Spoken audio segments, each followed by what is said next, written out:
What is going on, everyone? It is me, the LoneVaultWanderer, and we are here with the H.A.M Radio Podcast, episode 125. And it's me, Karak, with ACG, 125. You guys have actually, and you've been very, very routine on getting them done. Like Although, when we miss a week, Karak. All right. Yeah, well, I saw it. We fucking hear about it. The best part was, I don't know if you saw my response, but the best part was when the person was complaining about it, it was like, it's so easy to and Maddie was like, easy? What? We've missed one in like, what are you talking about? Like 6-7 months, yeah. It's been crazy, yeah. They'll complain about anything, right? No, exactly. But obviously, Maddie isn't here. He has other commitments, which is okay because Karak and I can do a dual com. And we got a bunch of awesome topics to talk about. We got some Patron questions as well that we'll answer towards the end. So let's jump into it. And we're not held back by Maddie. Thank you. Oh, exactly. No, exactly right. I just have to say we can. I'm just joking. I feel like we need to address that. No, but seriously, that would be rude. Yeah, Maddie, we love you. We do. He's awesome. He's awesome. Yeah. And today, the first topic is actually one that you suggested, Karak. So I'll let you take the reins with this. What are we talking about with Bethesda and the Switch? Well, I was just excited to see the stuff about Doom, first of all, because 30 FPS, I get it. You see a lot of people saying, oh, it's 30 FPS, so it'll be shit, whatever. It doesn't really, it doesn't impact you. If you're playing it already and you're playing it, whatever. The fact is it's on there.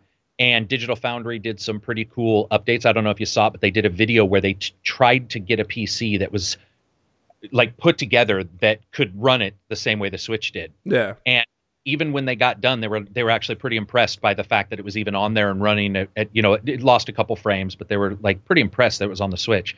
And I'm just stoked. We've talked about this before. I'm really, really happy that they're getting support. And it's Bethesda, who, I'm going to be honest, if I remember correctly, Bethesda's promised support for various companies in the past and not necessarily come through. Yeah, I can't remember any about that. Yeah. Yeah, and so the idea that they're coming through with this and Skyrim and stuff like that is awesome, and it's Doom. So some people, it's handheld. Some people may not like it, but to me, that's perfect. Those levels aren't super long. So no, they're not. I mean, Doom is a really great game for the Switch, and I've even though I've played it, and I doubt that I'd pick it up again unless I'm really desperate for games. It's probably something that I'm not going to play, but I still like to see all this third-party support coming. And again, it's not even just Bethesda stuff.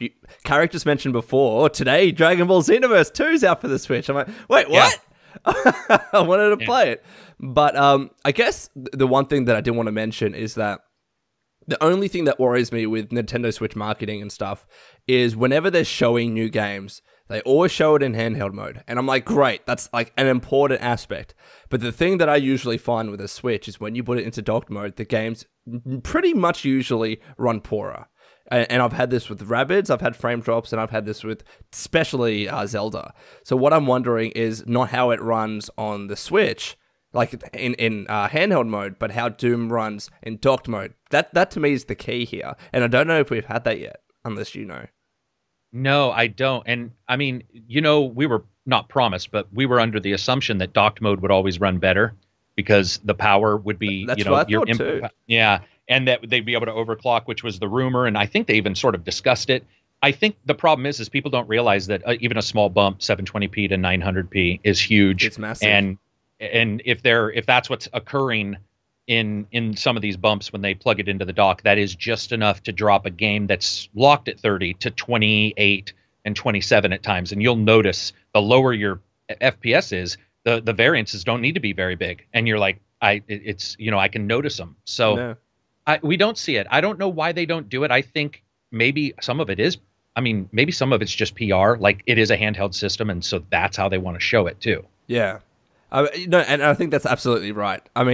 I remember when Digital Foundry was doing their Skyrim footage, Nintendo gave them the specific instruction. No.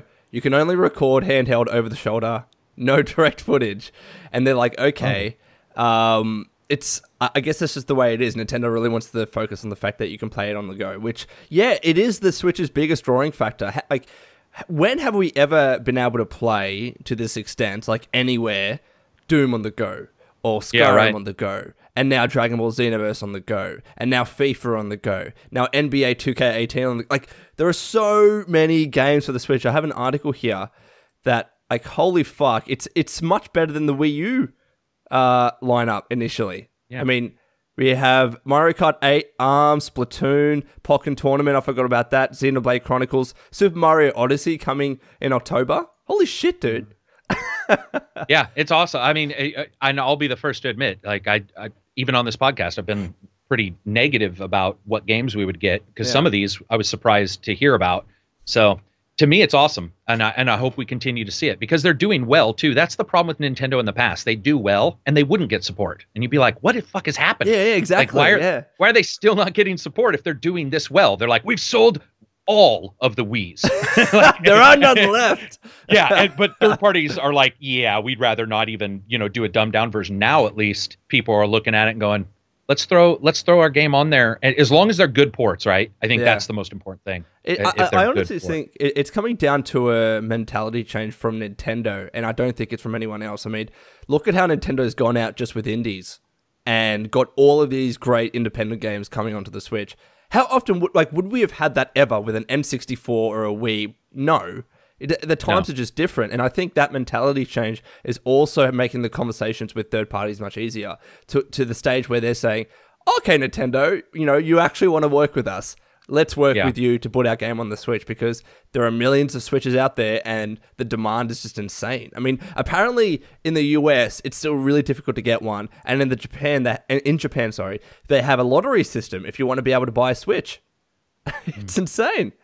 Hey, that's something they should do everywhere to stop eBay resellers. Oh, it's been sorry, but every time I try to go get something now, I know I have to be first in line, because if I'm not, eBay at quadruple the price is going to be the only way to get something, because people are just buying so many of them. Yeah. So it's they said, like, what did he say a couple days ago? The CEO, he said something like, we overproduced massively, and the demand was massively past that, or something. He said it better, but so it's cool. I'm glad, and it's cool to have a handheld that is that powerful too, because all this time those handhelds have never been, at least for me, really worthwhile. Where Rabbids, to me, Zelda, most likely Mario, show that there's enough power in there to really nail it. And I gotta say, you mentioned Rabbids.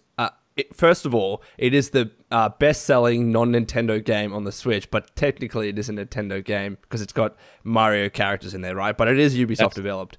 But I swear, Karak, that game is one of the most fun, enjoyable games that I've played in years. It is awesome. I put almost 30 hours into it. I'm probably going to do a second run and make sure I get all the challenges and stuff. Holy fuck, that game is just a joy to play. And what's weird is, like, I don't know how much experience you have with like XCOM, but with all of these games, it's always been about items and upgrading your armor and this and that. And with that game, sure, you do that, but it's far more about movement. I've never played a game that's that about. I mean, you're like bouncing off two guys, and then it's like, if you purchase this skill, you can bounce off a third guy, and you're all, are you fucking? I can clear the entire level then, and. So, and then the bad guys are all, well, fuck you, so can I. And that's another cool thing is, this is one of the first games where I would go, I'm safe.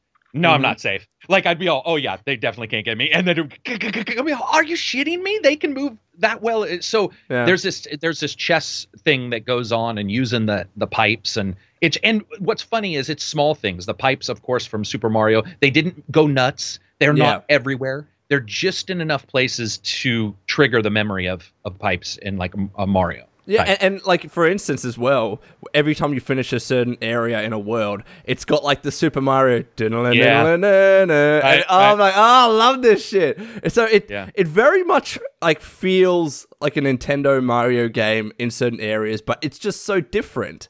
And like what you were saying with movement, I know when I'm upgrading my skill trees, and it's like, oh, give this character one extra space of movement, or give this special ability one extra space of range. And I'm like, where the fuck am I going to use that? And then I'm in the game and I've used that skill, and then there's this one stage where I can kill a bunch of enemies, use Mario's M-Power ability to give everyone increased damage, and everyone's just within the range that I've increased it by. I'm like, that's why it's useful. It's such a brilliantly crafted game, and I recommend anyone to play it. I really do. You know what's weird about Rabbids too? Not weird, but makes me hopeful. My hope is that Ubisoft reaches out to Nintendo and says, obviously this is successful. Yeah. We have good developers. Can we offset some of your lack of development at this time with your IPs? Can we take on Metroid? Or can we take on blah, blah, blah? And as long as they got these groups and they did the same kind of thing and didn't just make an Assassin's Creed game with a fucking Metroid character, I would be really interested in seeing what they can do together. They seem to have there's a synergy a little bit between those two companies. Can I be honest? What I'd really like to see is a Super Smash Brothers Rabbids game as a sequel. A sequel. How awesome would that be? I mean, and like you could have Mario, you could have Link in there, you could have Pikachu. Like, oh, that would be awesome. Yeah, and we've seen it before where games, they merge things, whether it be from their own companies where they put them in. You're like, that's awesome. Why don't they do it more? This is one of those ones that's mainstream enough that I think that we could see a sequel from it, and it wouldn't be just a one-off. That's my hope. No, definitely. Absolutely. Well, I think that's enough Switch talk for now. Let's move on to something that's a little bit more controversial, at least the wider topic is, in terms of what happened with copyright. It's pretty clear on the law, but I wanted to talk a little bit about the YouTube, PewDiePie, Campo Santo copyright strike thing that happened. So we all know what happened with Pewd, so I'm not going to mention what he said, but he said something bad on a stream.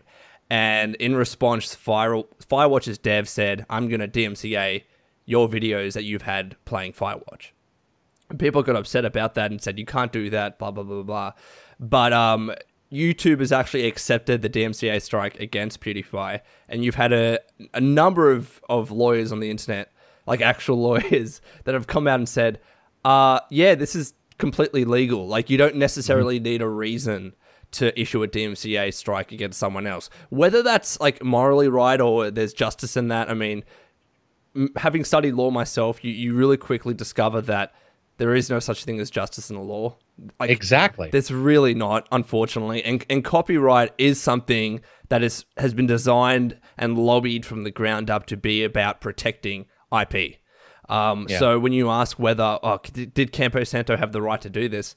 Yeah, actually they did. Yeah, actually, Let's Plays aren't fair use. At least not. It's not a clear-cut case, and we haven't had it tested in court. So I'd love to get your thoughts on this. We can avoid what PewDiePie actually said, but the whole copyright system. I mean, I agree. I will say that I think that there's many times in any industry that I'm in right now where somebody does something that is morally shit but completely legal. Yeah, that's a lot of people have they hold gaming up like fucking Simba in the Lion King, and they're just like, oh. But they do it with GTA, Rockstar. They do it with all these. And the problem is they're all companies. They're all trying to make money. They're all trying to do this, trying to do that. Yeah. A person did something stupid. A company did something stupid. It's completely legal for them to do it. You're the one who actually alerted me when I first came on the channel. Actually, I think it was even just when I was visiting. You were the one who alerted me about case study and how, like, even if it is proven here, you still have to prove it again and again. And I was just like, well, fuck. And so you sort of changed my entire opinion of what I even worry about, because in the end, they can do it. I don't think it was smart. I think it was actually quite a stupid use of it. It absolutely backfired. It backfired. Yeah. I mean, and that's what I'm worried about, is the backfire. Yeah. Yeah. Oh, God. That's a whole different thing. But well, dude, I'm so pissed about review bombing right now, because people are review bombing things that just, like, I don't know if you heard, but I just talked to somebody on my Twitter where they're an independent game developer. Yeah. And after 4 years, they needed to make a new game, and people review bombed their old one because they're making the new one.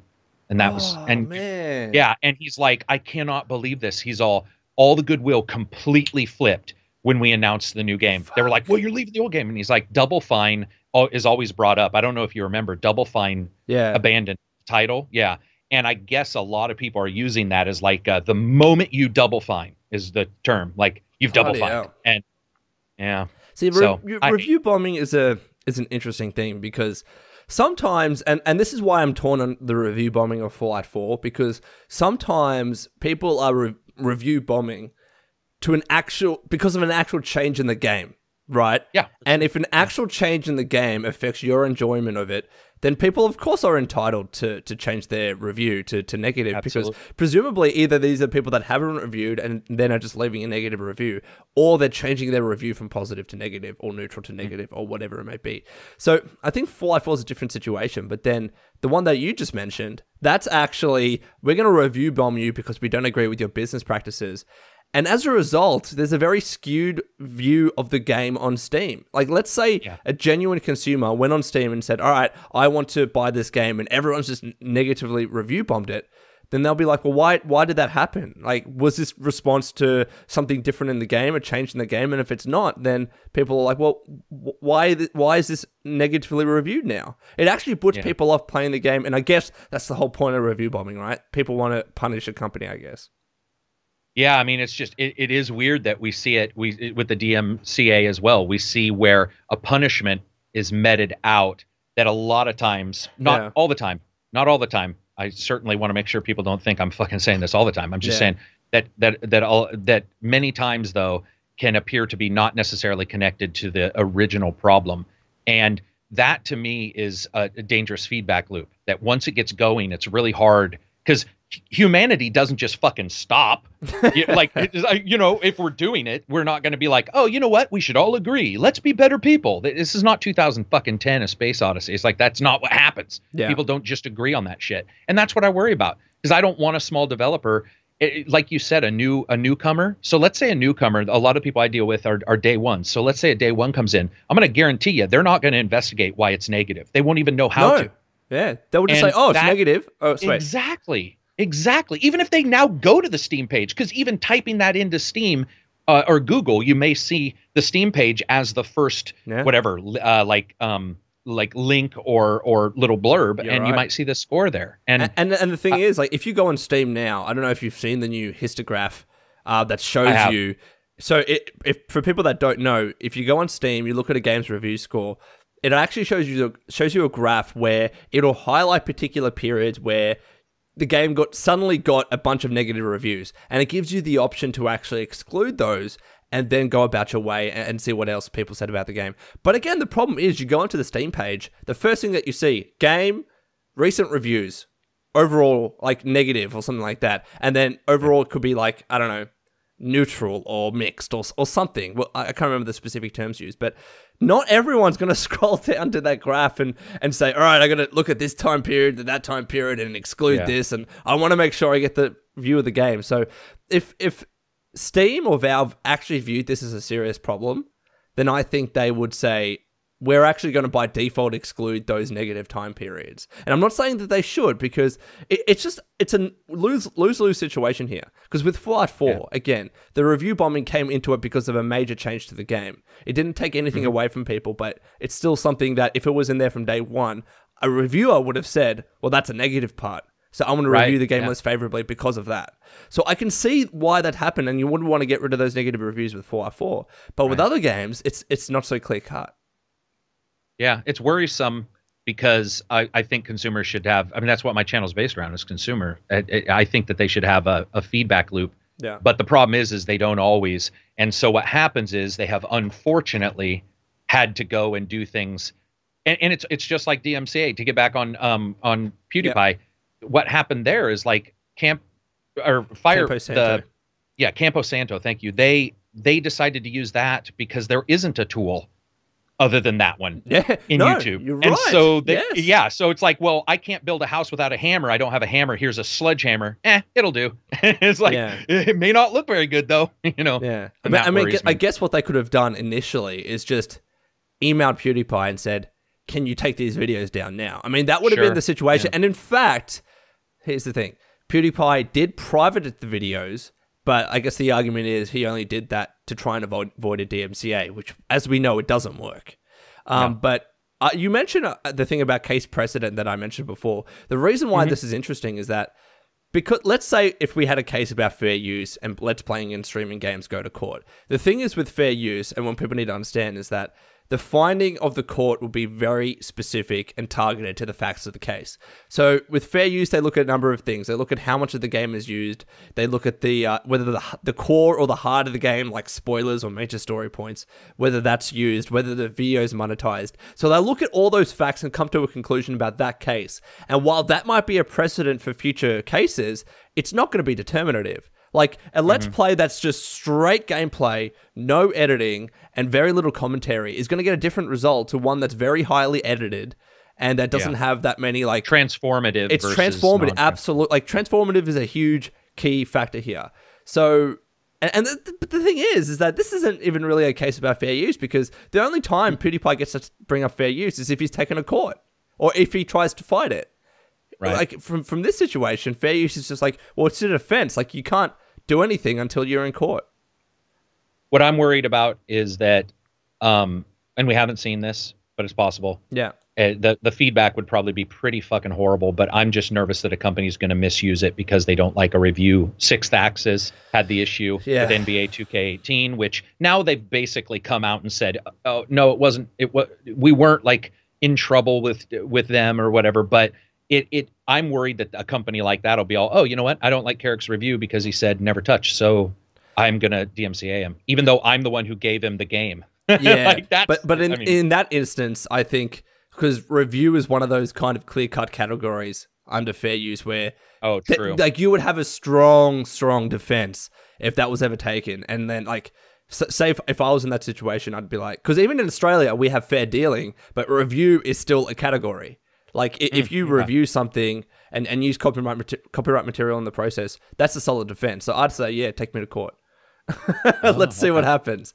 But yeah, man, it's one of those situations where, in terms of any goodwill that I guess Campo Santo had with the internet, it's been damaged a lot. And I don't know, maybe some people thought that he was like, he was in his legal right to do so.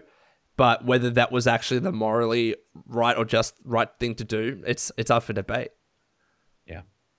Yeah, it's one of those situations that we're in again, right? Because of some people, and you can blame just him. It's not just him. Yeah, it's like streamers, whatever. Even entertainers. It's like you're always grouped up with that group where one individual just screws the pooch. We are YouTubers, Karak. Yeah, there's no differences. We're all the same. Yeah, it's pretty crazy. But I hope it sort of solidifies into a desire on YouTube's part to apply some good amount of resources in putting together a couple more tools. And I don't believe this will happen at all, because I think YouTube has other issues, but that's what I wish. I'll just say that. I don't think it'll happen, but I wish that. Yeah, I don't think it'll happen. I mean, like, Karak, you know, and I'm sure it's been happening to you, this whole adpocalypse thing and demonetization, it's been fucking my channel up. Like, yeah, me too. All but one video that I've uploaded since the new system was in place has been limited or placed with no ads at some point. What the fuck? Really? Yeah. That's even worse than mine. Mine's probably every 1 for every 2. No, it was at one stage, it was 7 or 8 of my 8 or 9 uploaded videos or something like that, where they had all at one point been limited. And the annoying thing is that it'll usually happen when I go to sleep. So I'll go to sleep, right, and I'll wake up after, you know, however many hours it was limited with ads, and I'll dispute her in the morning, and then it'll take all day to fight. So and every instance, by the way, I've been successful. So in every instance, the system has been wrong, and I've lost thousands of views in terms of potential ad revenue. Do you know what's even crazier? I'm not saying that. Okay, I want to make sure that I'm saying this out loud. I'm not saying this is the reason. I'm just saying this is peculiar to me. Yeah. It was taken about 48 hours exactly for any of mine to be remonetized. And again, they've been wrong on almost every one. Yep. Here's what's weird. I started tweeting on the hour to YouTube Gaming and saying it's not monetized, or it's not remonetized. If you're demonetizing it instantly, why can't you remonetize it? Why can't you check? And I just kept saying it. And I didn't get much of a response. And I was like, you know, they just think I'm a shit, whatever. So then I tweeted and said, I've decided to join together with some other YouTubers where we're looking at the algorithm for this, and it appears that 48 hours, which is actually what's happening, the exact amount of time that your video is going to get views is what's demonetized. And the moment it's monetized is when you're out of views. And I had actual Google people email me and say, we've remonetized them. And we're talking 17 minutes. I did it, and they were like, hello, we hear you have a problem. And I'm like, whoa, I didn't send a partner report to you. Wow. So, yeah. So I don't know if they were just like, they saw the tweets or they saw the major tweet, but it was hilarious. I was telling Maddie, I was like, dude, whoa, that was a weird reaction from them. Like, that was not what I expected. But that's crazy. It's just one of the things that, like, hopefully we see another company come up, you know, like a VidMe or something. Unfortunately, I don't think we will, because YouTube's just so big. No, and I was saying, I mean, like, you're one of the bigger channels on YouTube in terms of size, especially compared to me. But even your move to VidMe, it's not like everyone's going to move to VidMe and start watching your videos there, and you're going to start making the same amount of money. It just doesn't work like that, right? It doesn't. It doesn't at all. And in fact, my videos get 100 views, maybe tops. Yeah, so. And that's the point that I'm making. And you're still getting what, like on average 50,000 views on a video? I don't know what your numbers are. Oh yeah, I do a lot of podcasts, which are only like 8,000. But that's that watch time, though. That's that watch time. That's true. That's true. Yeah, the watch time. Unfortunately, the podcasts are where I drop F-bombs in the first like 3 seconds. So they're, no lie, the best videos for monetization are the ones they haven't remonetized, because they're like, you can't start the video just with a tirade. Like, we're not going to let that happen. So that's sort of my fault. But yeah, it's one of those. It's just people trying to deliver information to consumers, people trying to make entertainment, stuff like that. It's going to be pretty interesting for the next 10 years. No, it absolutely will be. And like we were talking about this before, I've made a conscious effort to start streaming more. And I'm not like treating Twitch as a replacement for YouTube, because it certainly isn't. I mean, I think this month there was a stage where I'd made more on Twitch, but now YouTube has overtaken that. But the thing is with Twitch is that I know everyone says, well, if someone creates a competitor platform, it'll be great. But I will say, well, these issues are just going to follow every platform everywhere, because advertisers will always be scared. But Twitch is different, because advertisers know Twitch is about games and it's about live streaming. So it's very hard for those issues to come up as severe as they did on YouTube, because when you've got advertisers on YouTube, like they're thinking about, blog channels and makeup and toy openings. So gaming is an important section, but it's a very in the grand scheme of things, it's a small part of YouTube. So and they fucked up the release of YouTube Gaming. I mean, look, YouTube Gaming could have done that. They could have said, okay, this is our Twitch.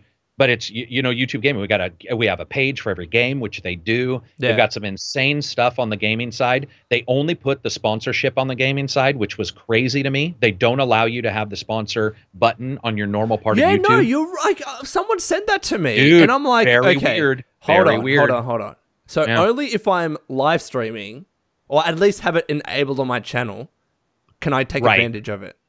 Correct. And only if you go to your main YouTube page, the sponsor button, if you go with somebody else or somebody goes, they won't see the sponsorship. It's only on the gaming page. It's only on the gaming page. So it's just really weird. And it sort of points out what you just said. They know Twitch is, maybe advertisers know Twitch is gaming. Maybe that's what YouTube Gaming had tried to do, but they failed that. They could have, the things they could have done. Here's when I was told about YouTube Gaming, do you know what I thought? I fucking here's me with like my dreams of grandeur, but I thought it was going to be like, okay, you go to you go to Fallout's page. Yep. Fallout's page is going to have like speed run Fallout championships where YouTube is going to, sponsor, some kind of championship where every single game is going to have huge stuff, where Bethesda is going to say, we want YouTube Gaming. We want to do this thing, major tile. And instead, when you go there, it is quite literally just a search filter that's plastered up. There's no special, special reason to call it gaming, and that disturbs me. It could have been awesome. That sucks. That really does suck. But anyways, YouTube issues aside, Karak, we have another topic that you wanted to talk about. Battlegrounds developer attacks Fortnite for replicating their game. So do you want to explain this in a little bit more detail, because you're more familiar? Yeah. I guess the Fortnite devs are going to release a standalone like Battleground kind of game, and it is standalone, which I can see that sort of bothering them. But the Fortnite devs are like, hey, listen, we worked with these guys prior to the release because they're the ones who sold us the engine, and we're a little disturbed that it's so close, and so we're gonna. They had a very veiled, we're gonna seek, information on what we can do about it. Yeah. But the thing that bothers me is this is also the dev that multiple times have been like, we're so happy everybody's copying us because, and then it's like, oh, and I told you this prior to the podcast. It's almost like they looked and they wait, whoa, shit, Epic, they're big enough to do well. Let's look at them. And I think that's a clear-cut case of saying that would not work. I mean, if you're out there and about telling everybody it's great, and then you turn around and just say, just because it's Epic, I guess because they worked on the engine together, maybe they have a little bit more say, but I don't see Fortnite stopping this. I don't see like those guys going, oh, okay, we done wrong, we'll turn it off. That's not what's going to happen. So it's an odd complaint from PUBG devs. Those guys need to fucking make the game. They're banning streamers. They're fucking, they're policing tweets. It's like, what happened? They're releasing loot boxes. We won't release loot boxes is exactly what they said. They're like, we have loot boxes now. Yeah, did they say that that's to support their esports endeavors or something like that? I'm sure. Well, I'm sure they have to have said a reason, but to make it more palatable. Yeah. See, I don't know. It's what I guess it can happen. There's a risk that when a small developer, because I believe they were a small developer, they were, and when they experience such fast growth, they don't know what to do, because it's as much of a surprise to them as it is to anyone else. I mean, they said they didn't expect to sell, I think, over 330,000 copies in their first year, and they're over 10 million. Like, crazy numbers. And now they got this publishing deal with Xbox, and they're probably going to sell another however many million on Xbox. And I can guarantee behind the scenes, they're hiring people desperately. They're trying to figure out what they are as a company and what to do, because like, literally, this was meant to be the phase where they would be managing a somewhat small but active community and just doing post-launch support. But now they're like a megastar. They have overcome Dota and Counter-Strike. It's insane.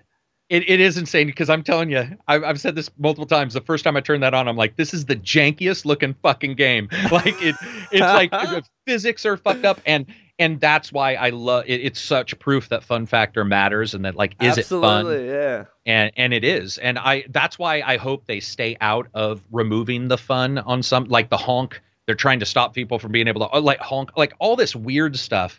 They need to hire a consultant or two to come in and say, okay, like we'll hire out groups to police this stuff and inform everybody. You guys work on the game and get it ready, because my personal opinion is they're just like you said, they're probably behind the scenes like the Ark devs. We already know the Ark devs got in trouble because they were, I don't know if you read the news on this, but no. When Ark was originally created, one of the devs was from another company and took assets to Ark, and they got sued, and they are having to pay. But what's funny is, if they had not done as well as they would have done, I can guarantee you they would have not got sued. And the reason why, it took a certain amount of months until they started hitting the news all the time before the company that they used to work for with that employee was like, let's check into this.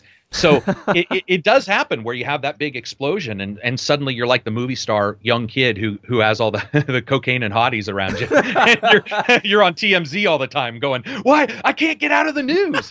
So no, seriously. And here's the thing. I mean, we all usually know whenever there's like a new popular thing like PUBG and people try and do their own thing. So I think it was GTA was looking or has done something similar. They have.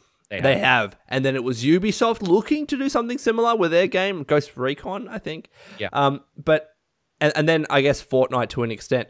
Usually when you have other companies and other games come out and try and do the same thing, it usually doesn't work. If you're the first one to do it and to do it right, everyone else sees those other attempts and say, well, they don't do it as good as PUBG. I'm going to keep playing PUBG. And I guess it's that kind of reverse attention for PUBG, because then you'll have a bunch of articles saying, well, Fortnite's trying to copy PUBG. But the worst thing for PUBG to do in that instance is to say, oh, we agree, they shouldn't do that. They should say, oh, we just love that people love our game. And that's the best thing they could do in that situation. So they known have by the your attention on works. them, and then say, well, we're not like just let's not say anything about that, and let's just say, yeah, we like that people love our game. Simple. Yeah. Have you played it? No, and I have no No, not intention yet. to. No, yeah, I remember you saying that. Okay, I yeah. was listening to the Funhouse podcast on Rooster Teeth, and they're pretty much the same thing. They're like talking about how popular it is, and oh yeah, have you played it? Oh, I played it like once. I'm not gonna play it because like it's a fun game, but again, it's just with me, it's not a single player game, and that's where my interest is at the moment. So Sure, makes sense. yeah, but like, how often have you played it? Is it frequent for you or?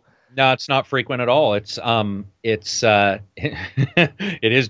it's janky. It's still buggy, isn't it? It's buggy as hell, and I'm so happy other people are cool with it. But also, I'm pretty busy, so I don't get a chance to return to anything old. But I don't get a chance. I'm stick more to Arma. I'm a huge Arma fan. I like super hard like military shooters. So I'm more into that. It's good though, you know, and what I've seen looks hilarious. Like I think it's a social thing as well. I think that for right now, some of the popularity is social. What are you doing tonight? I'm playing this instead of like I'm going to the bar. It's like, what are you doing? Well, I'm playing PUBG. So am I. Let's do it. It's like it's like Night at the Roxbury at home as a nerd. So my hope is that they continue to do well and that those devs sort of take just a breath for a second and go, okay, what do we really need to concentrate on? They have a big release for Xbox, and I would rather have them really stress that and take care of those things than worry about like stream snipers or stuff. Let people have their fun and sort of just see how it works out. Like give it a little bit of time and sort of see. Because touching on that, I mean, it's like they've started to go, and they've partnered with ESL, I believe, on this. They started to go real full ham on their esports side of it. And this is the thing, I mean, esports with games like Counter-Strike and Overwatch work really well because they're really balanced and like the games are fun to play. But with PUBG, as far as I see it, it's really a Twitch game. Because it's so fun to stream, it's so fun to just fuck around because there are glitches. Like, it's not really like a polished game like you would expect a polished esports game to be. But it's like that's what they're trying to be. And I guess taking away from what made PUBG fun in the first place. I'm talking about out my ass here, but just from what I hear people saying about it, I mean, maybe that's a risk with this game. I don't know. Yeah, it'll be interesting to see. I mean, I certainly hear the same thing, but I hear people who are worried. They still like it, but they're worried it'll go that way. And then I know some people who've sort of left it over various little things that have happened. I know some people are jumping in. It's a lot of it is social, and I have forgotten about the esports. I think that when a company jumps into esports, one of the first things you are always going to see, and we've seen it every time, and apparently these guys are doing it too, they will crack down on things. And one of the reasons why is because there's a political saying that is called restoring confidence. CEOs do it as well, where like, so let's say a company fucks up, CEO will be fired, and they'll pretend like that fixed everything.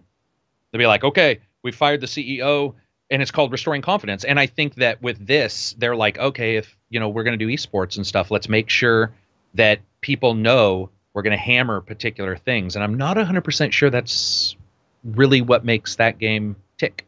But yeah, it'll be interesting to see. But it's funny that we talked about Fortnite, because let's talk about Fortnite and just cross-platform play in general. So there was a bit of a mistake, I guess, where the developers of Fortnite Epic accidentally turned on cross-platform play between Xbox One and PS4, where temporarily you could actually play with someone on a competing platform.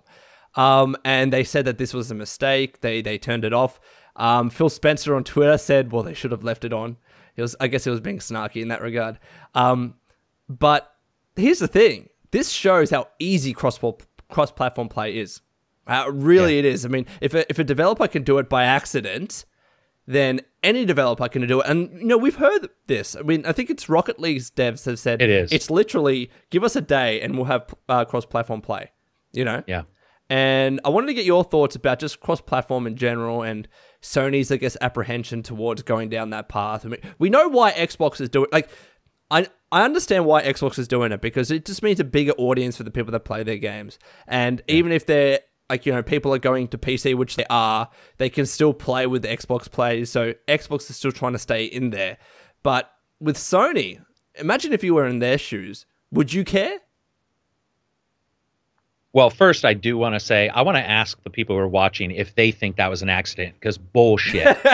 Yeah, you don't I'm do sorry. that. Come on, brother. You don't just push the big red fucking button that says do shit that no one has said is okay.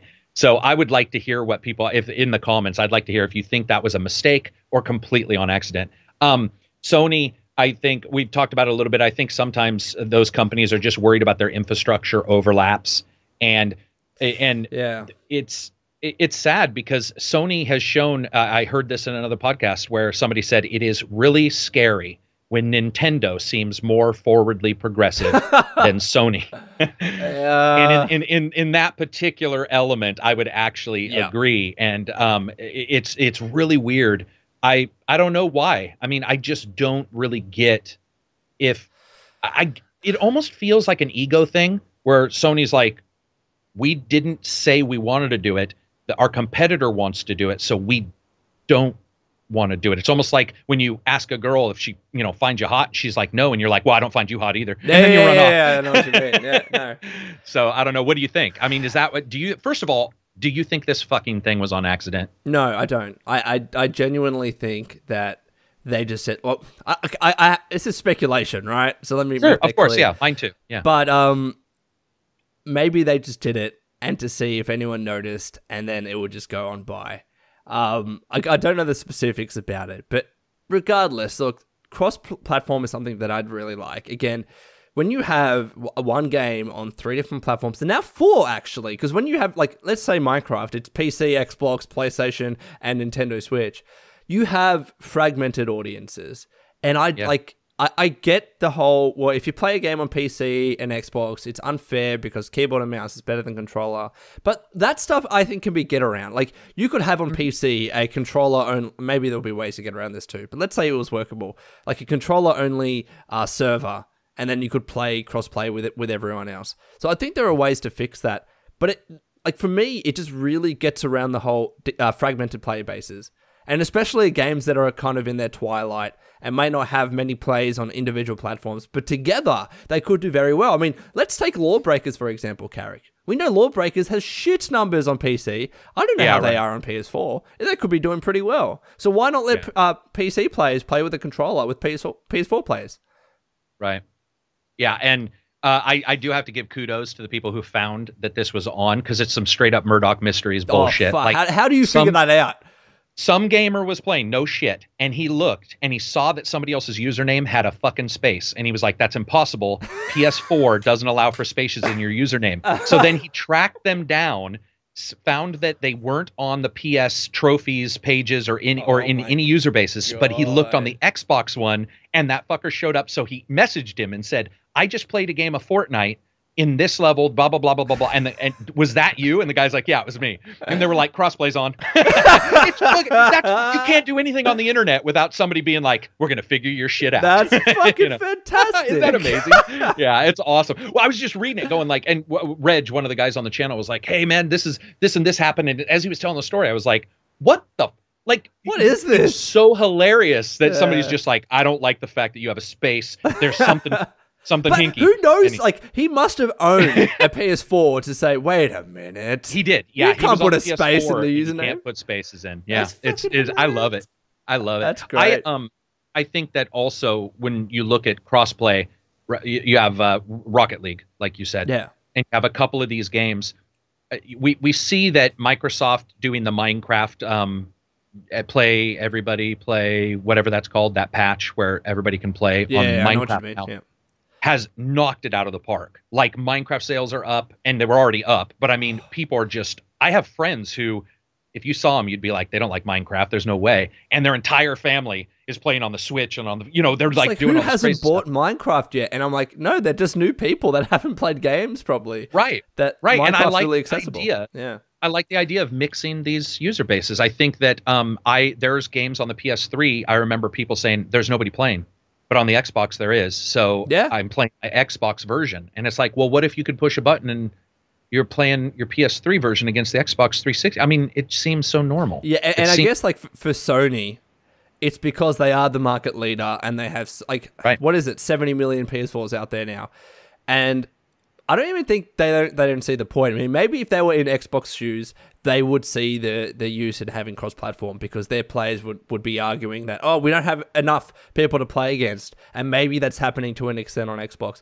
But I think it's just an issue of they're really big and they don't see the need, and especially if you turned on cross-platform play, it could cause other issues, as you said, with their infrastructure and whatnot. And I don't know, like, does cross-platform play worry a platform holder that somehow those people will stop being PS4 gamers? Like, is that like could that be a worry, irrationally or rationally? I don't know, because I don't understand that argument. Really, I mean, maybe with Xbox, if you're cross-platforming to PC, you're saying to people that want to play on PC, it's okay because you can still play with Xbox people.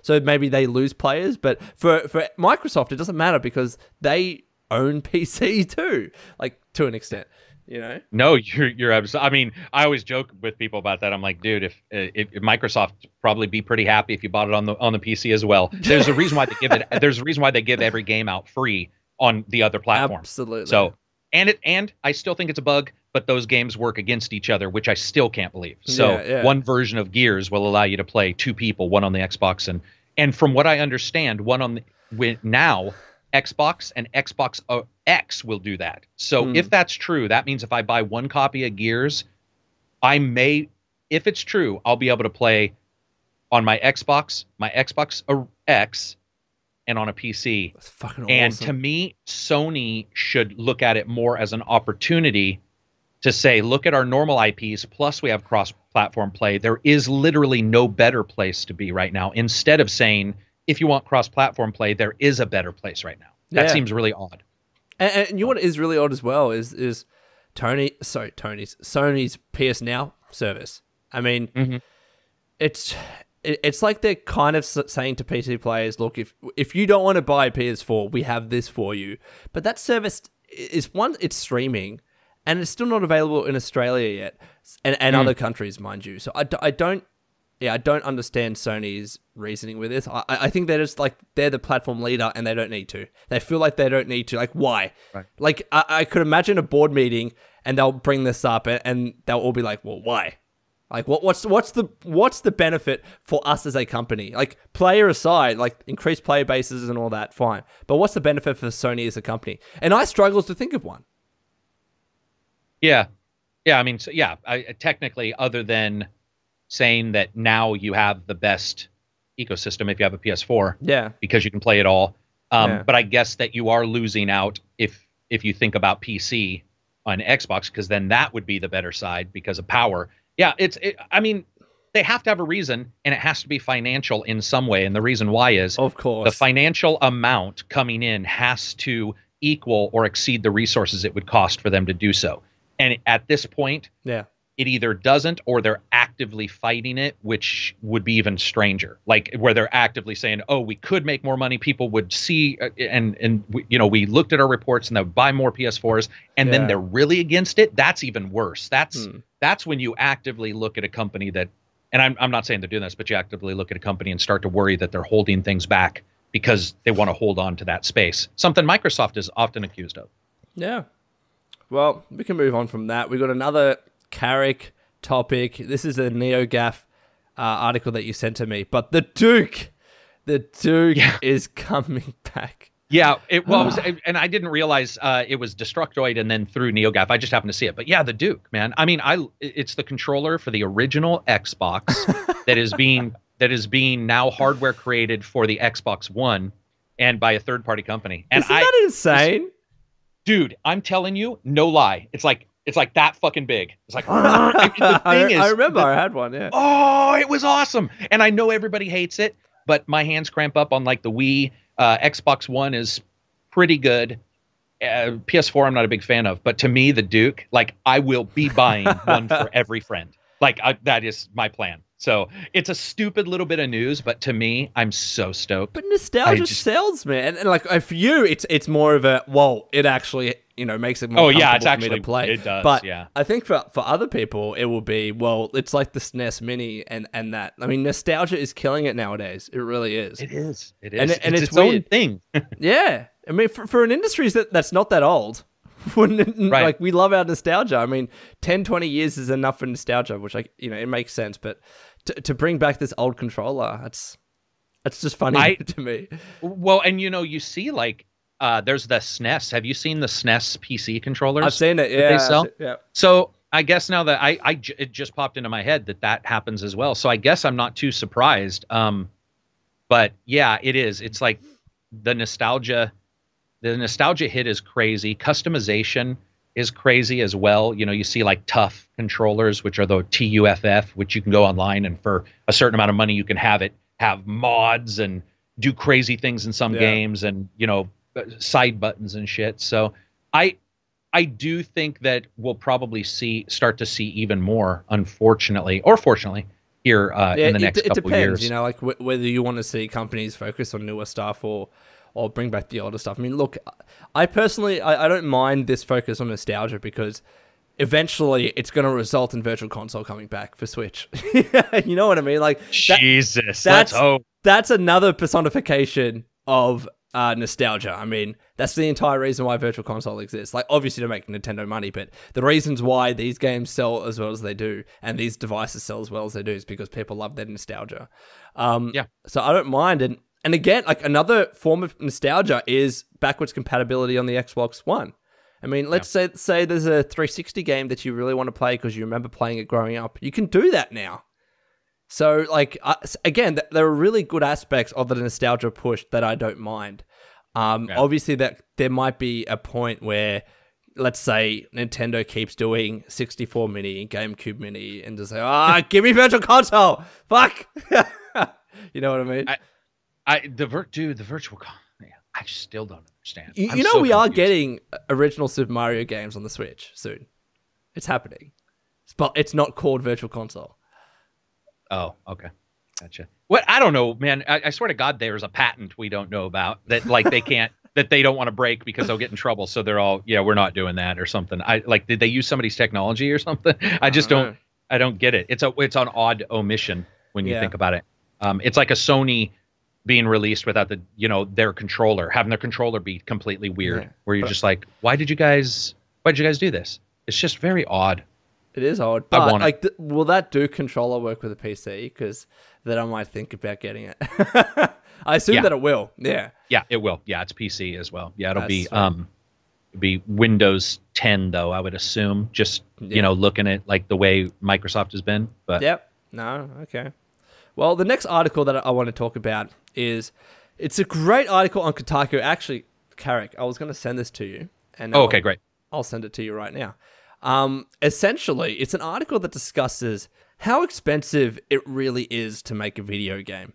And they spoke, or I should say Jason Schreier, because he actually wrote this book. I can't remember the name of it, but it's focusing on the development of video games, and he spoke to a lot of industry and experts on this. Blood, Sweat, and Pixels. Blood, Sweat, and Pixels. There you go. Thank you so much. I know some people that are reading it that perhaps I do need to pick it up myself. But so in the midst of talking to all of these developers, pretty much conclusively, they say on average to have one person working in a studio that's developing a game, it's about $10,000 a month per person.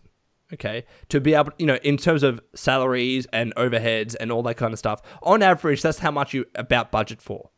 So just imagine, all right, the example that they give, let's say you have a game that's going to take 18 months to develop and 5 people to develop in that 18 months. So 5 times 18 times 10,000 is 900,000 US to make that game. It's insane. How much, like, when you sit back and look, well, it's only 5 people. Well, it's only 18 months, but holy shit, you're gonna need $900,000 before you start developing it, or at least have a good plan in terms of how you're gonna get that money. Say if you want to work on a game with a team of 40 people, right, across 24 months, 40 times 24 times 10,000 is $9.6 million.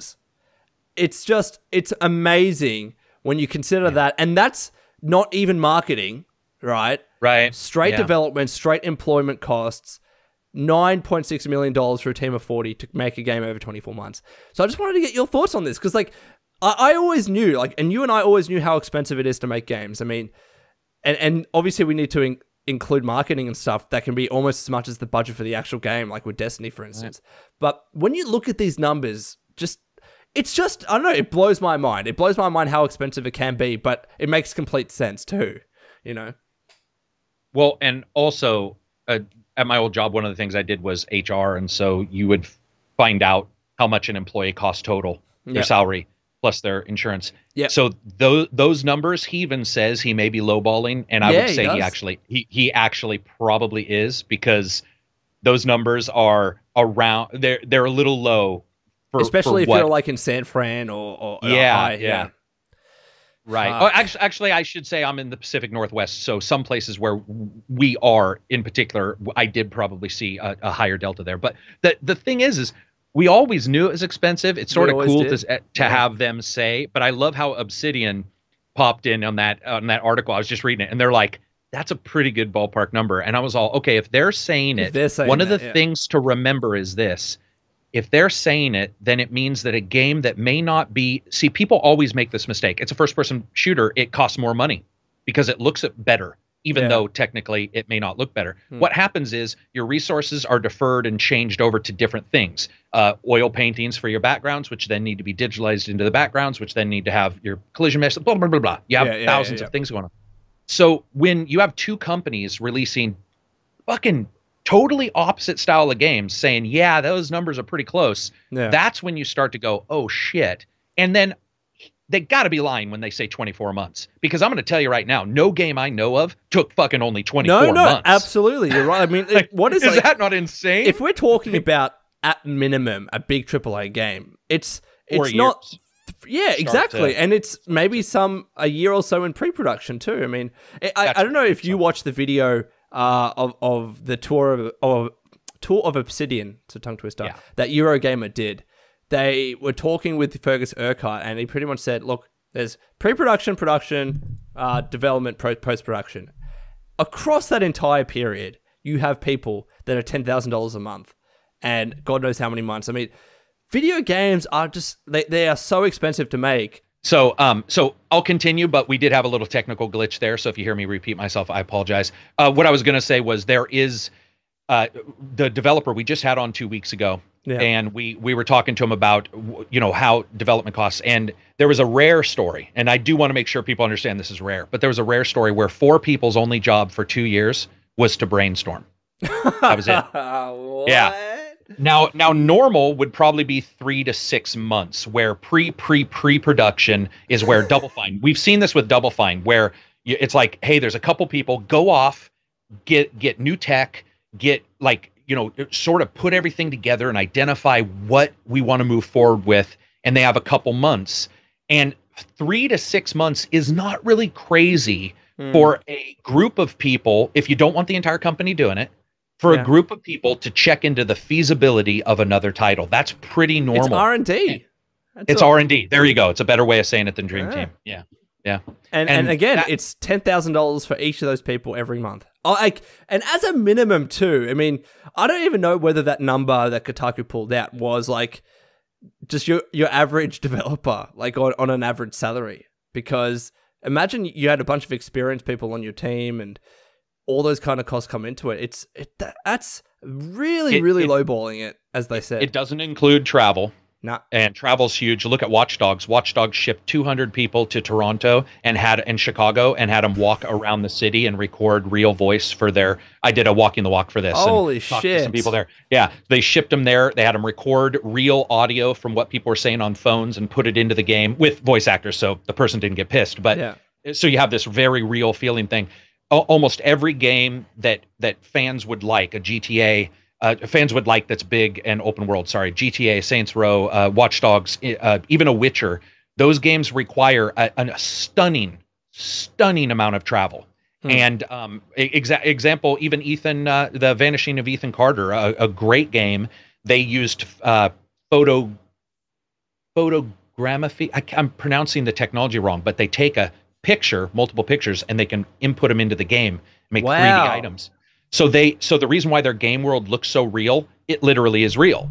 So what they did was they shipped people out to different places, and they paid for their travel, which you have to, right? You want to make the person happy too, so you don't give them shitty hotels or whatever. I'm sure they're not staying at the Ritz, but yeah. And so you have travel, and of course marketing is huge, and you have certification. And there's some insane things going on. And let's not, even just, I don't even know how you would calculate this, but how expensive it is for a publisher or a developer to show their game at E3 or a PAX or a Gamescom. I mean, you're talking travel, you're talking the money to build the booth itself.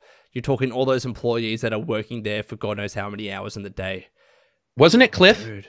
Well, I'm pretty sure Cliff, either in that GDC that he did or on Twitter, he said one time that E3, I could be wrong, but I'm pretty sure he said it was $50,000 to $100,000 for a AAA company. Surely it's more than that. And I would think that's what I was just going to say. I was going to say that you would think it would be much more than that because of the number of people. You've seen some of those booths that have been at E3 over the years, and you're thinking this must have cost millions to make. I mean, did you see Nintendo's booth at E3 this year? Yeah. Insane shit. And you can't tell me that didn't cost at least $1 million to make that booth. At least. It's fucking ridiculous. Yeah, marketing's probably, I would consider it the big black hole that we need to figure out away from, because if you could take half of the marketing money we spend now and put it into game development, you could probably skip out on microtransactions and a lot of titles. But you skip out on, and that's the problem, because we live in this world where advertising and marketing is key. I mean, fucking hell. That's why they're switching to Twitch, though, bro. Yeah, I mean, it is. It's why these companies are like, hey, let's talk to this Twitch streamer because he is marketing for a lot less money. And he's much cheaper or even free. Because you can be like to a Twitch streamer, hey, and we're going to give you a code for our game. Can you play it? Yeah, sure. That's literally the transaction. There's no money changing hands. $60. Yeah. $60 written off. If it's a digital code for you as a developer, it's like, can you generate another code? And I know that Steam, you have to buy a certain number of codes from Steam, so there is technically a cost, but still, it's nothing. You're right. You're absolutely right. It's a new form of marketing that's cheaper, but still, you still have budgets like with Destiny go up to the what was Destiny? Was it 250 million or 500 million? I thought it was 250. I thought Destiny was the one that said that their marketing cost identical to the game, and so if that's 250 true, and 250, then 500. Exactly, it would be 500 total. Yeah. Oh my God, $500 million. 100. Yeah, well, the thing is we start looking at money, and you start looking at a GTA and how many billions they've raked in from shark cards and from all this stuff, and then you start to go, why are those companies the ones that are microtransactioning? Which blows my mind that like a GTA would do it versus, they've sold their look at this stage versus somebody else. They're doing it because it's literally making them billions of dollars. Yeah, billions. Exactly. Fuck. Yeah, it's crazy. And I hope marketing. I hope we figure out something for marketing where it can be a little cheaper, because I also think that sometimes the marketing becomes where it's like they're paying people to do the same things, but maybe the people themselves have moved on. So it's like, hey, go to E3. Well, guess what? A lot of people just watch Twitch, or YouTube. So maybe you should look at that versus spending what we consider probably a very, very, very low ball, which is the 100,000, but more like maybe $150,000 to $300,000. And I question how useful it is for some developers and publishers to go to E3. I mean, did it help with Lawbreakers? Is that game so popular now because it went to E3 for the past 2 or 3 years? Right. You know what I mean? Like, it's tough.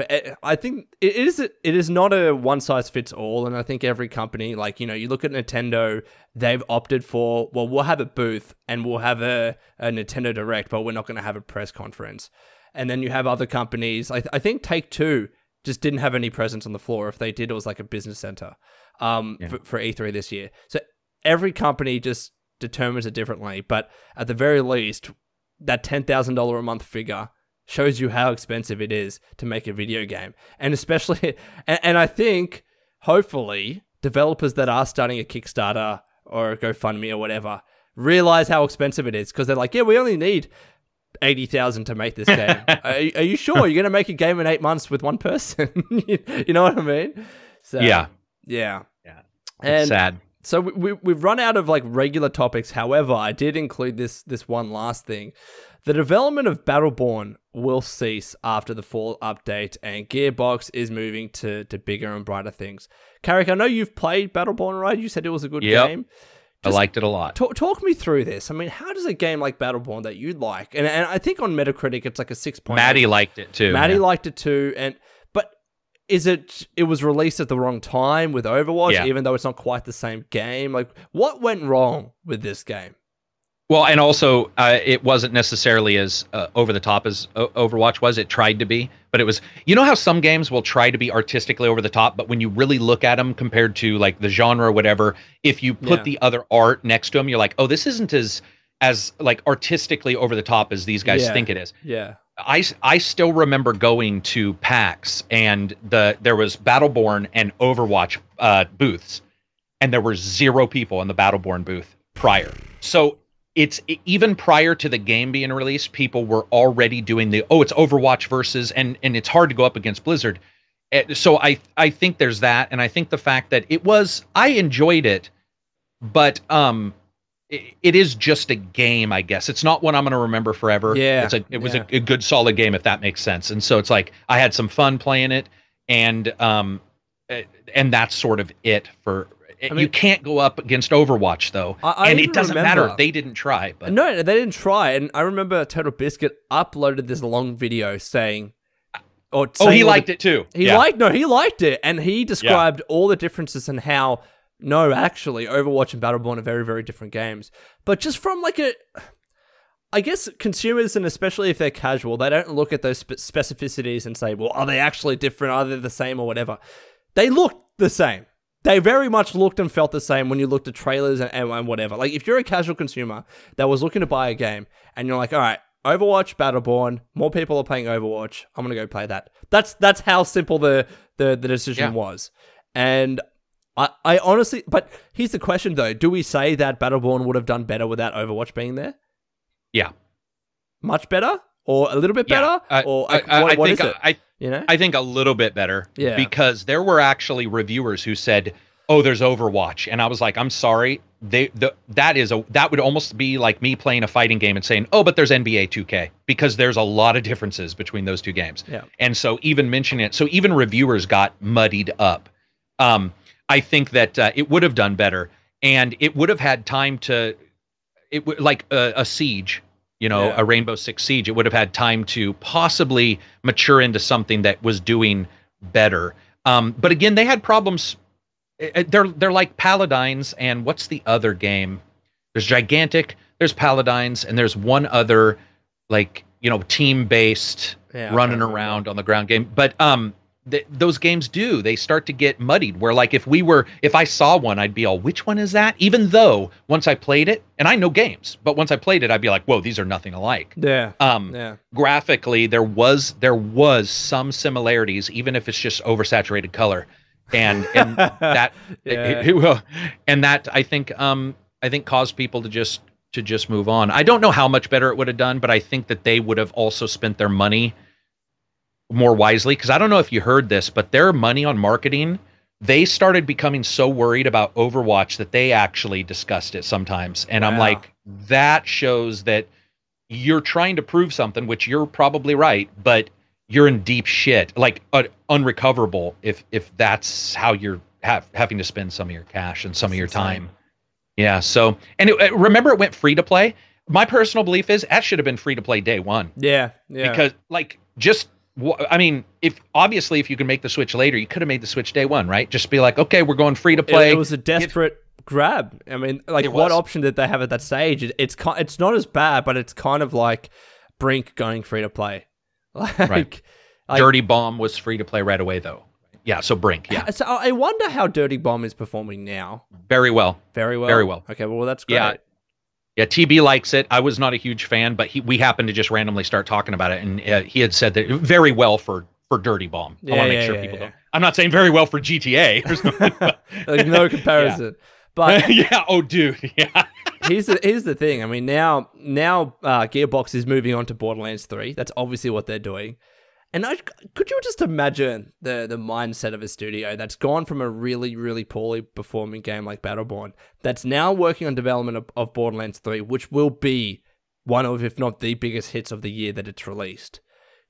I think everyone's mood and attitude in that studio is going to be uplifted. It's just, it's going to be completely different. And I wonder though, like, this is the fear that I have. I mean, I've always said that a development studio like Gearbox, they can do more than one thing. They can afford to experiment and stuff. But when you have a big failure like Battleborn, you kind of don't want to take another risk that fails too, because what does that do to you? What does that do to your the future prospects of your studio? What does that do to your publisher partner like 2K that doesn't own them? But actually, I don't know. Does 2K own Gearbox? I don't think they do.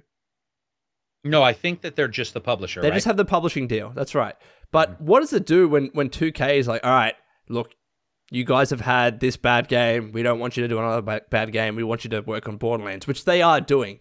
But what do they do after that? Like, do they, after Borderlands 3, that is, do they say, all right, let's take another risk with another game? Or do we play it safe this time? I mean, like, that studio, I don't know what I'd do in that situation unless I look at the finances. Like, my best guess is what they're going to do is just bankroll the shit out of Borderlands 3. Like, keep supporting it like GTA, for instance. I'm not saying microtransactions. I'm saying keep supporting it with expansions of some sort, like DLC or whatever. And then use that money as much as you can to support Project 1v1 that they're developing. Like, what do you think is the best course of action for Gearbox, especially given Battleborn? Well, I do think that they did. I would assume they had a coming to Jesus moment, first of all, when it came to like, we have to move on. Yeah. That's hard because I've done those where we've shut down projects and there'll be people who cry like, and we weren't even in video games. Yeah. So at that, I'm sure people were invested. It's artistic. You got a bunch of people who are like, and the head guys will come in and say, I get it, but it makes no more feasible sense for us to even have a couple people. Yeah.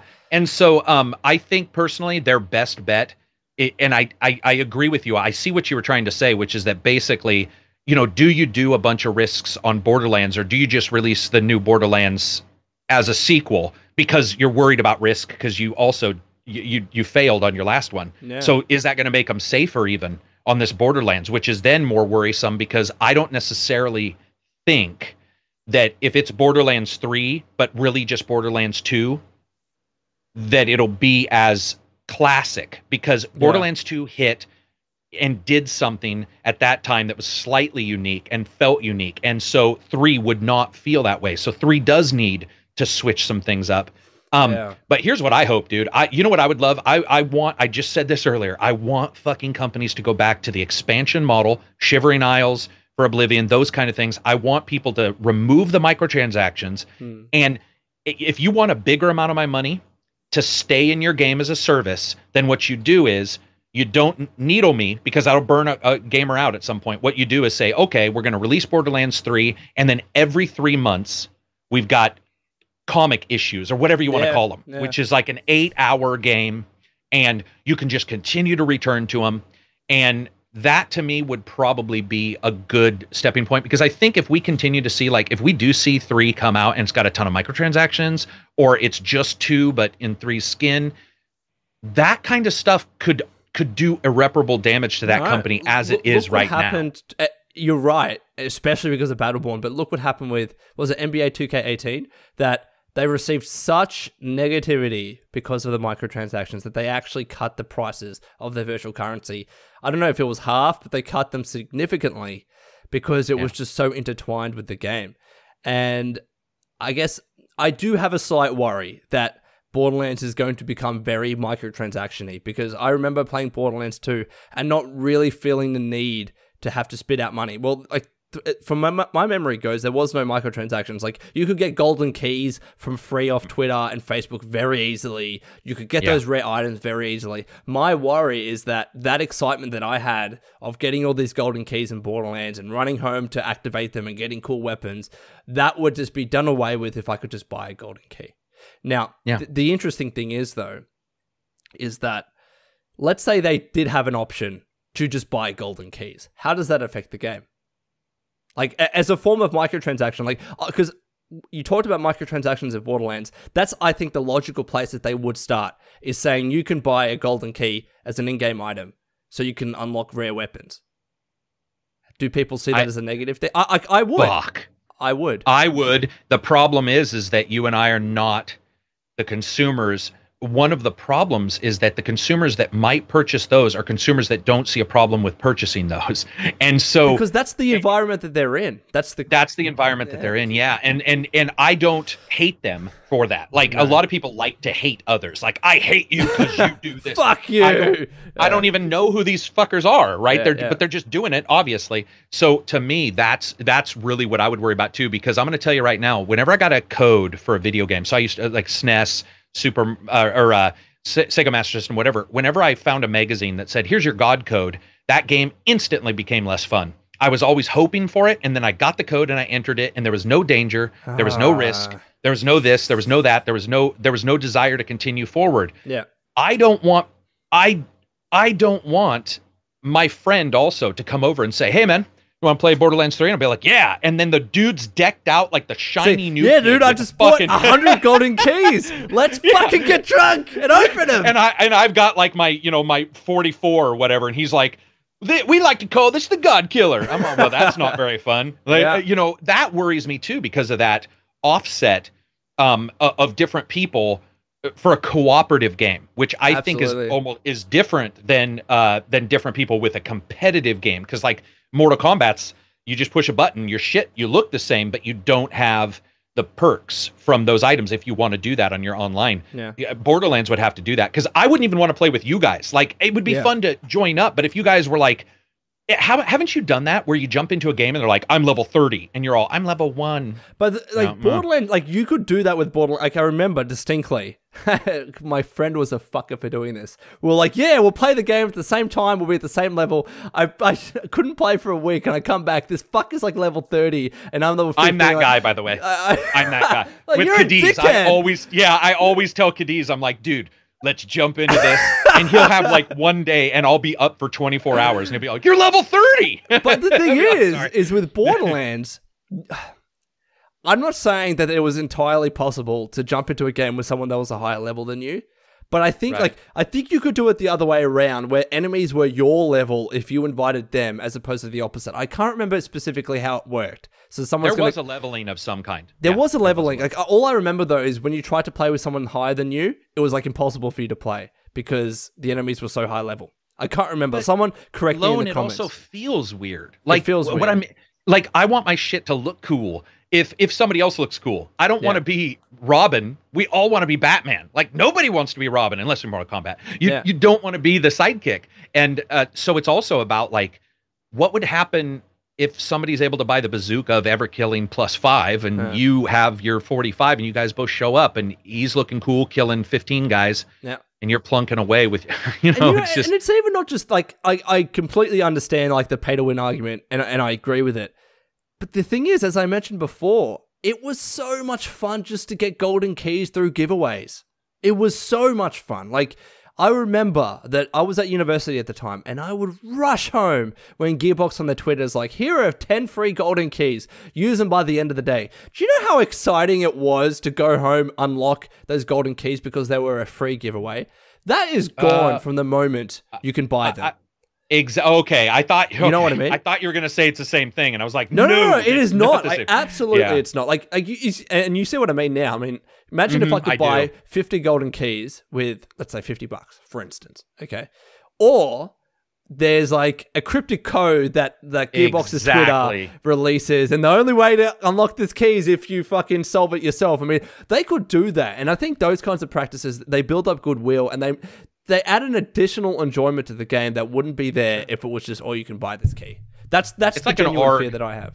An augmented reality game. It's a little bit like an ARG. It's a little bit like I Love Bees for Halo. Yeah. Where it's a grind in a weird way in and of itself, but it's a real life one that allows you to do the Murdoch mystery shit where you're like, there's a space in his name.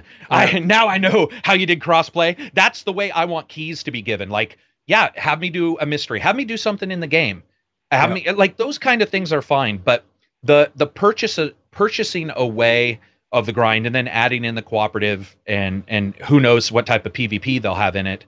That's another thing. Like I don't even know what modes. Borderlands to me seems like it was missing some things I expected it to have. For example, Borderlands. If you said, what would you put in Borderlands 3? I would say, I want the single player game. Yeah. I want co-op. I want PvP, but I don't just want normal PvP. Why can't we have like 4 versus 1? Why can't we have like, imagine if you had level 20 people, they'd up their level, and you could gather together a bunch of level 1 people and try to take them down. But that'd be sweet. It would be so fucking, because then, in a weird way, if you did have something cooler than me, it would still be cool because I would gather 5 friends up and we would try to defeat you. Yeah. I hope Borderlands does more modes where there's a tangible connection to the way the game is designed, because I didn't feel that there was a ton in. I felt like Borderlands 1 and 2 missed out a little bit on what they could have done. Okay, so let's say this, all right? Let's say, because we know that there's probably going to be microtransactions of some kind, like accepting that as a reality. Let's say, adopting what you said with having new expansions. I mean, let's say every single month after the game was released, there was a new challenge released where you could buy it for, I don't know, let's say a couple of bucks or something, and you could play that with a bunch of friends for a couple of hours, and by the end of it, you get a really cool item. Would that be palatable? Because I'm just wondering. For me, it would be. For you, it would be, but of course it'll differ. Yeah. Like, you are not the internet, Karak, so you can't. I know. Everyone's views, because people are going to be pissed at me. They'll be like, "It's not for me. I want 20 hours for every $1 I spend." I'll be like, Jesus. What is the really rough formula people give for every $1 that I spend in a game? I get an hour of gameplay or something like that. Yeah, I mean, and I used to even think along the lines of. I still think along the lines of movies a little bit. The cost of a movie translates into how many dollars per hour, and then I but over time you find out that just it falls apart under inspection. I remember you were telling me about your friend that had his tome. He would sit you down by the fireplace and say, "This is what a good game needs." Yep. He had a fucking list, man, and I was just like, "Dude, you're gonna play one good game every decade, then you're gonna like what the shit."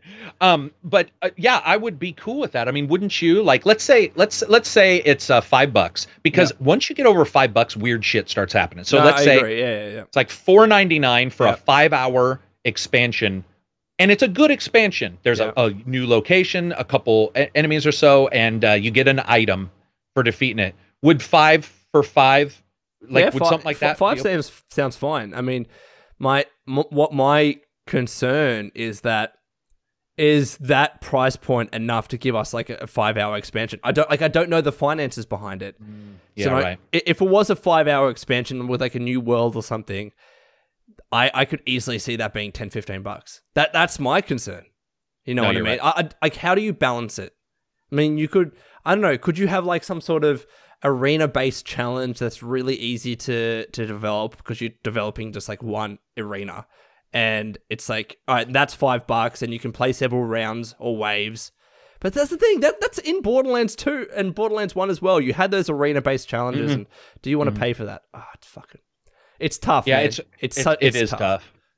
It is tough. I'm stoked to see what they do. I would love to see them. I hope they don't get scared. I would love to see them branch out in multiplayer and in PvP and in single player. Yeah. And I mean, it'd be great if they were like, yeah, we're over delivering on single player, unlike Destiny, which said 2, which they were like, we're over delivering. It's like, no, you're barely delivering what normal people do. Yeah. I want, if Borderlands 2 was like, hey, 25 hours for a single player game, I'd be like, holy shit. Okay.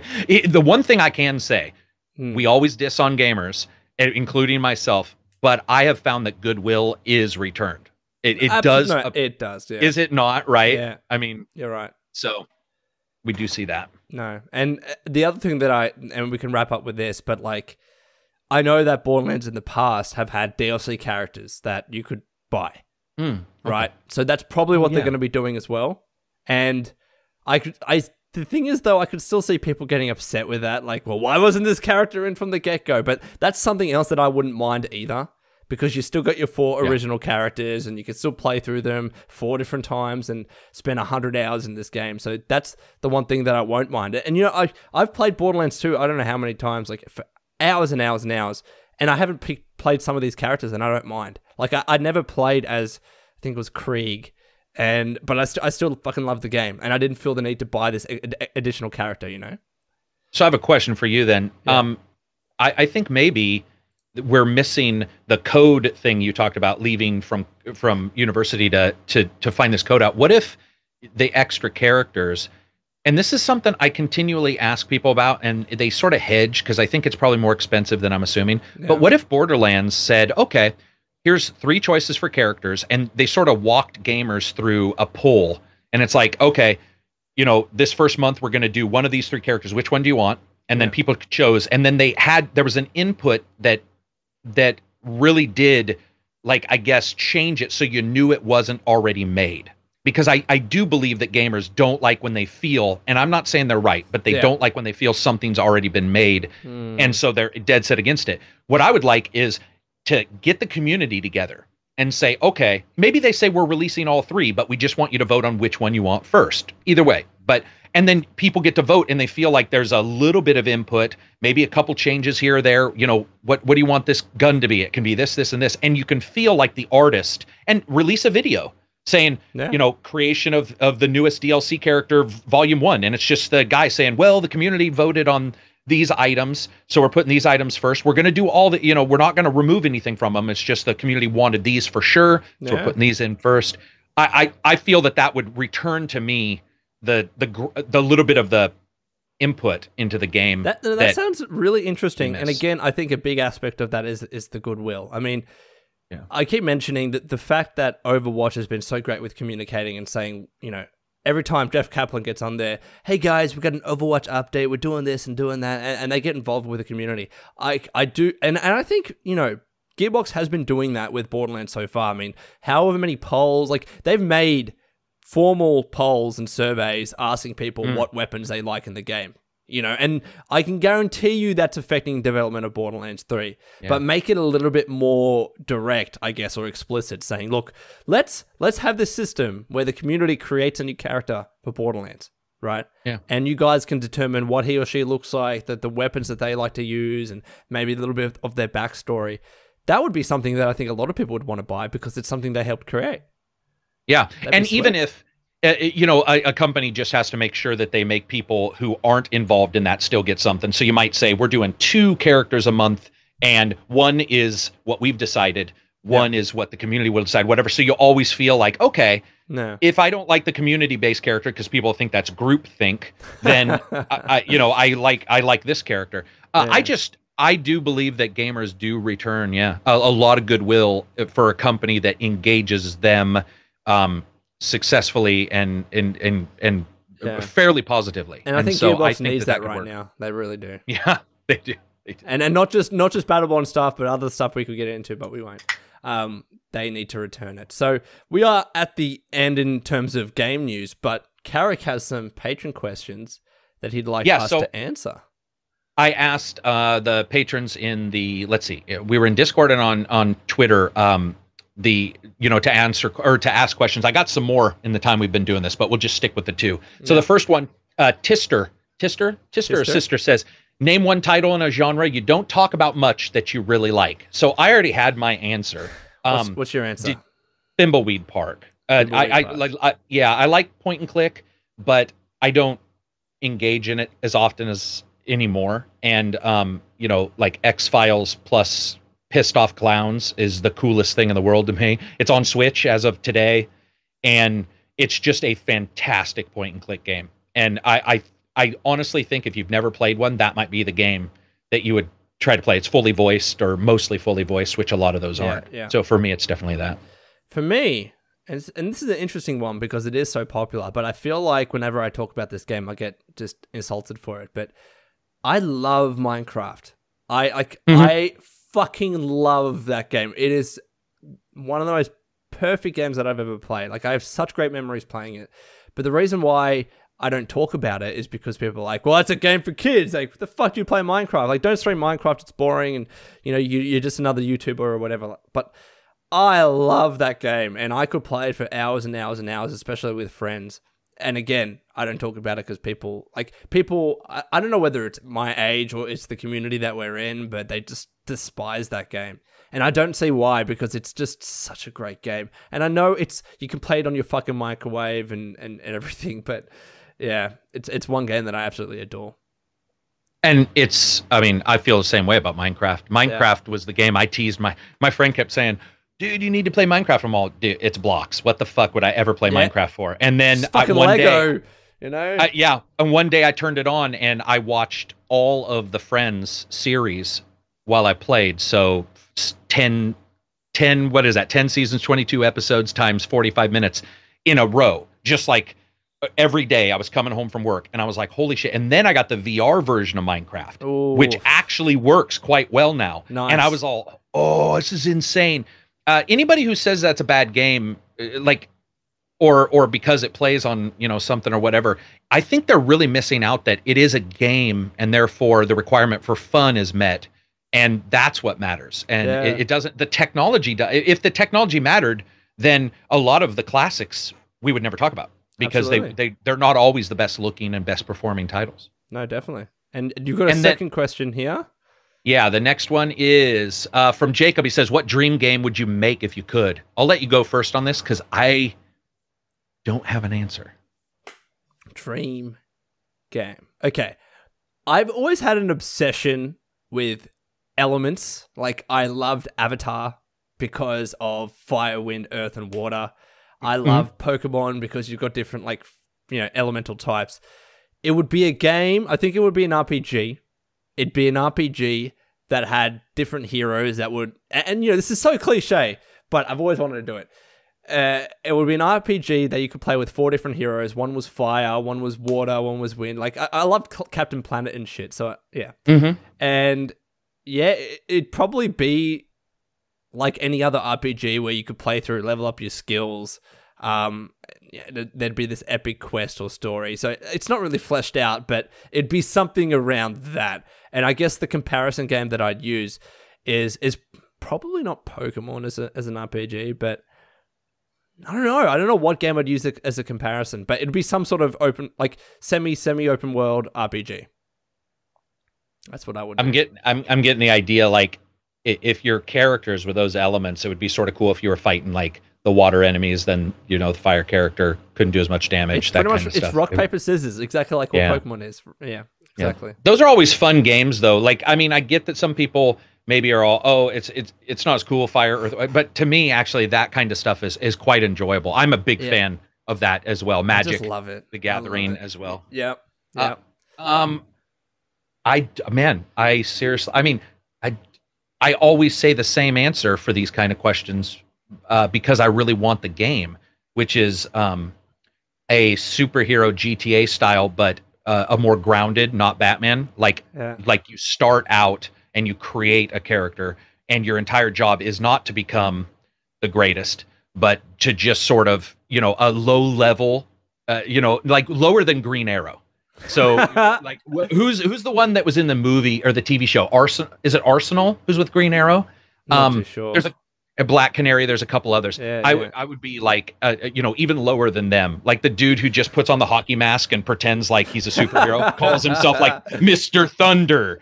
And my job would just be to go and stop the most mundane crimes, like people like breaking and entering and shit. I couldn't kill anybody. I didn't, and maybe the entire game was just about running around and sort of, I'm big into feeling like I'm there and feeling like things overlap and make sense. I don't need to be the king. That's great. But every fucking game is like, you're going to be the king. Instead, the idea of Peter Parker always attracted me because he had no money. So he had to deliver pizzas as Spider-Man. To me, the idea of me running around, beating people up. What's the comic where the guy he fights crime, but he steals their blade?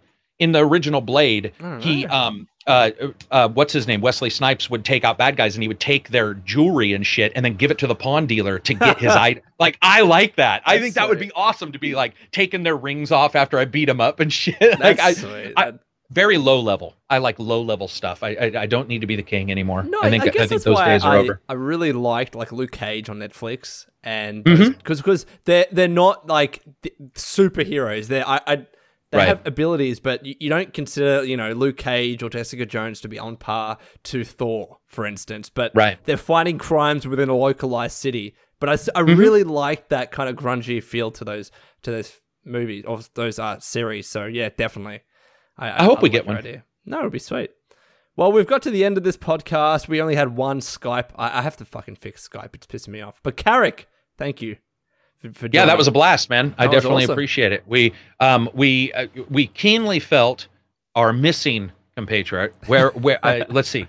I think he'll be here. Yeah, he's here next Friday. So he said he was. Yeah, he said, yeah, for sure. Yeah. So if you guys are like, man, I don't want to listen to fucking Karak anymore idiots. And Lone. These guys are idiots. Well, Matty will be here to save the day next Friday. You can guarantee. That's right. That's what matters. Yeah, but please tweet out to us.